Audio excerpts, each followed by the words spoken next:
Welcome, men and women, to the Robert A. Lee Museum. Today we will talk about, and I will show you, all of Lee's amazing artifacts. I will tell you about Lee's amazing tales and his awesome adventures. Please turn off all cell phones, no flash photography, and please save all questions and comments until the end. Shall we begin? Let's talk about the family of Robert E. Lee. His father's name was Harry Lee, and his mother's name was Anne Lee. Harry Lee was married twice, but the kids went with the mom when she left and they got a divorce. Robert's brothers and sisters' names were Sidney, Charles, Anne, Catherine, and Algernon. When he was of age, he married Anne Custis. Here's a picture of her now.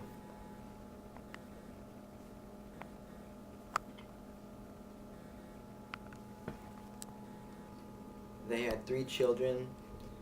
They had three children. This is a picture of Robert E. Lee with his son and one of his trusted aides.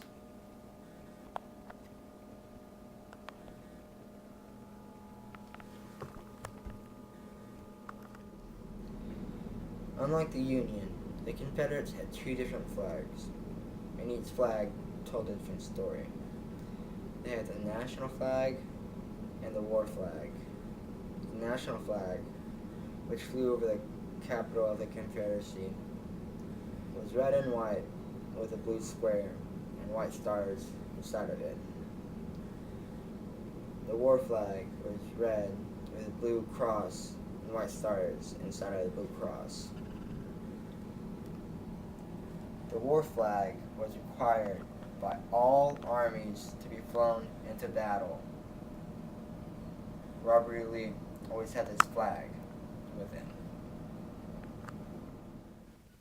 All through the war, Robert E. Lee rode one horse.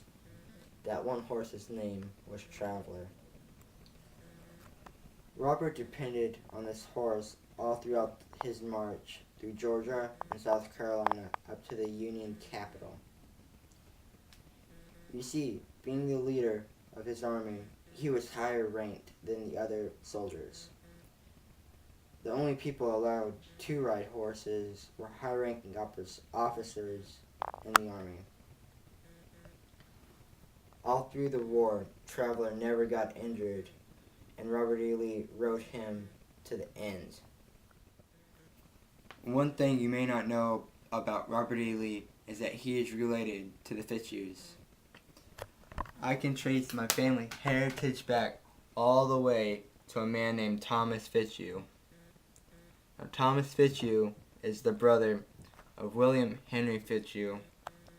Now, William Henry Fitzhugh married a girl named Anne Bowlings Randolph. They had a daughter, and she met a man named George Washington Custis, who was the stepson of our founding father, George Washington. They got married and had a daughter named Mary Ann Custis. Robert E. Lee and Mary Ann got married, by doing so making Robert E. Lee a distant cousin of the Fitzhughs. Chatham Manor was the house of William Henry Fitzhugh. Growing up, Robert E. Lee spent many good times with this good family friend. Eventually, when Robert got married, William became his grandfather-in-law. William also had a great influence in Robert's life by writing the letter of recommendation that helped him get into West Point.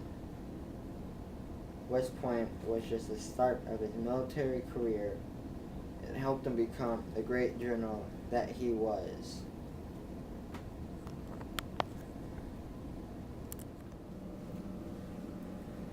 Just like any other graduate of West Point, Robert E. Lee continued his military career and put on the blue coat of the United States Army. He had a very successful career but when his home state of Virginia decided to secede, he took off the blue coat and put on the gray coat of the Confederacy. Though he loved his country and had given many years of cheerful service, he felt obligated to support his home state of Virginia. Here we have the sword of Robert E. Lee. We also have a picture of the very pistol he carried at his side at all times. Not every member of the Army received the sword, only those of high rank. General Lee not only was able to use the sword to lead his troops into battle, but also to defend himself in the midst of a battle. This was a sword given to General Grant when Lee surrendered at Appomattox Courthouse.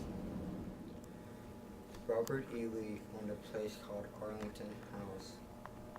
When he joined the Confederacy, the United States government took his house and all of his land. Eventually, it was used to create Arlington National Cemetery. Robert E. Lee died on October 12, 1870, at the age of 63. At this age, Robert E. Lee had a stroke and died in a hospital. He had a big funeral. All of those soldiers from his regiment and all the old generals from his army came. He was buried in Virginia at a newly designated Arlington National Cemetery. Robert E. Lee was a great man. No matter the side, he served with all of his heart. Though torn by secession of the South, he loyally stuck to his native state of Virginia and did his best. He was a brilliant soldier who was able to use the tactics he learned at West Point.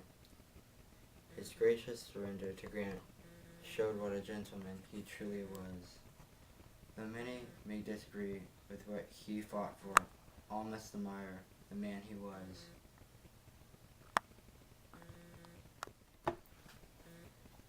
Thank you for coming to the Robert E. Lee Museum. I hope you had fun learning about Robert E. Lee's life.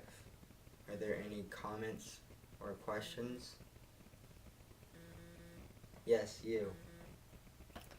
Hi, you mentioned earlier that you are a distant cousin to Robert E. Lee. Did you find any more interesting surprises when you were looking over your family tree?